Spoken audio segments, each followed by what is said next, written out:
known as International Superstar Soccer, or ISS, was launched in 1994 for the SNES and quickly gained a cult following thanks to its innovative passing system.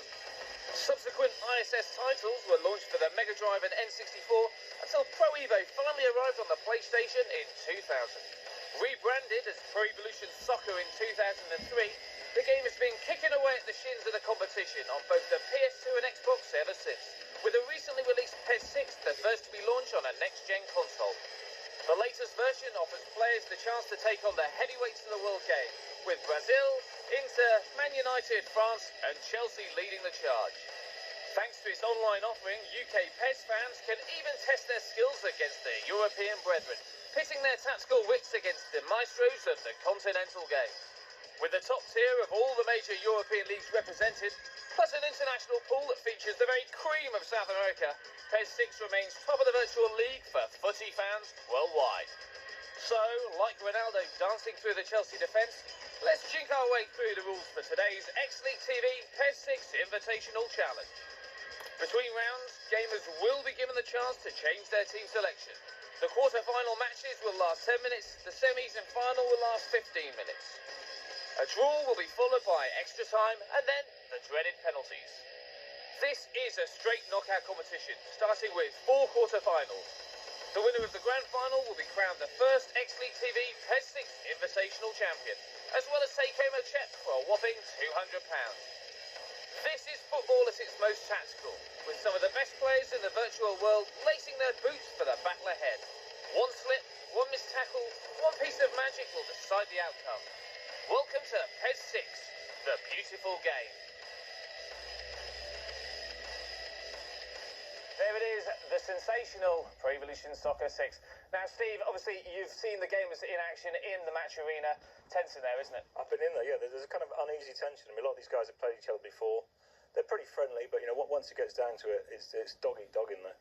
And Trevor, the tension can really affect them, can't it? Well, yeah, it might come down to tactics, because there's so little between some of them in terms of actual ability. It just comes down to how they decide to use their various formations.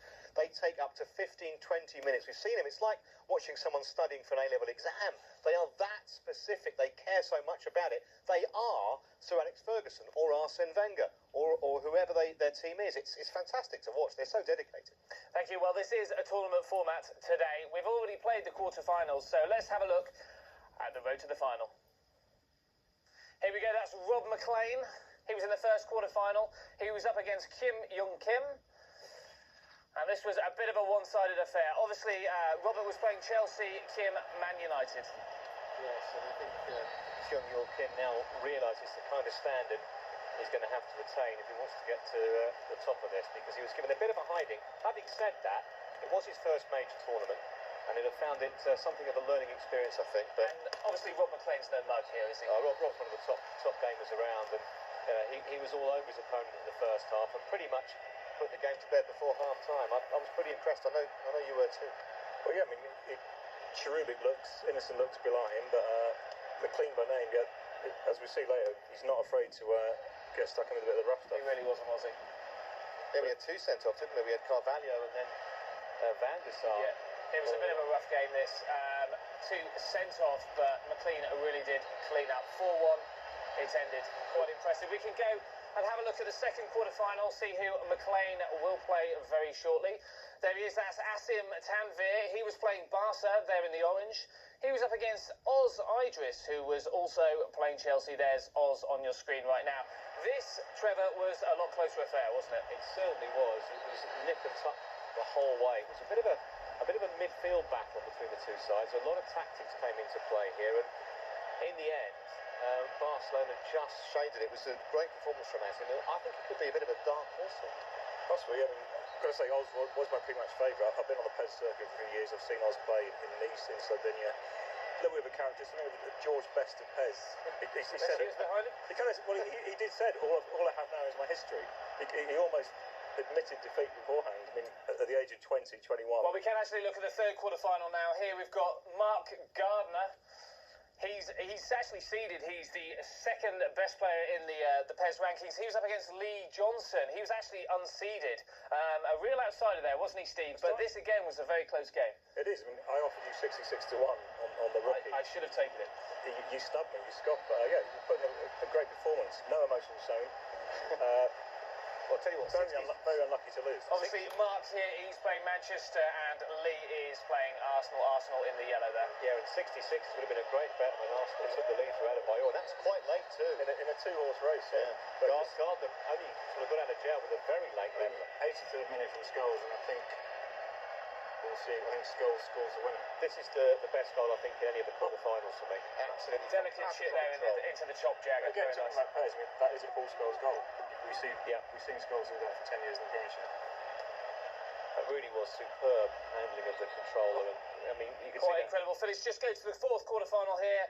We have Chow Yun Park. He's playing Arsenal up against James Anderson, who's playing Chelsea. Now, Chow Yun Park, he came with some credentials here. He was the former career #1, so we expected big things. However, James Anderson did very well, didn't he, Steve? Yes, I mean, this guy hasn't flown over just for this. He's studying at university over here.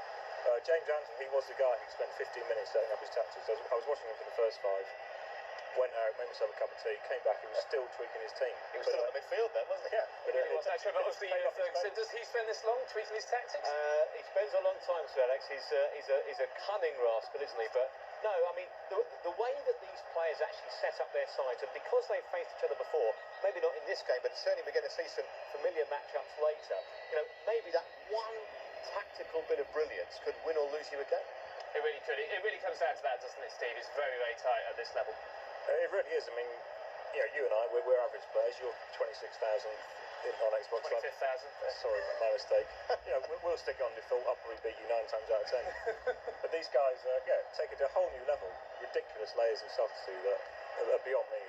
And I'm some player.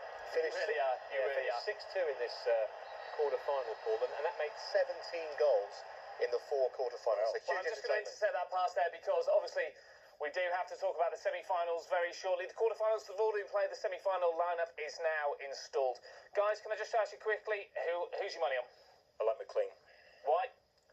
Just, he's got the game. He's not afraid to get stuck, and he's not afraid to make He a is the current UK waist-high #1, tackle if he needs it. Yeah, I'm back in the favourite. Trevor, if you're a betting man? I think Tanvir might cause an upset in the semi-final. I really do, after watching him in the quarter.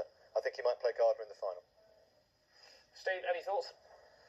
Interesting. Gardner, obviously, another big threat, but he's come down from Scotland. He said he was tired. He's had a big journey today from Scotty Botland. Scotty Botland, indeed. Okay, there we go. Please don't you go away. We've got the semi-finals coming right up. It's going to be a hell of a match. We'll see you after this short commercial break.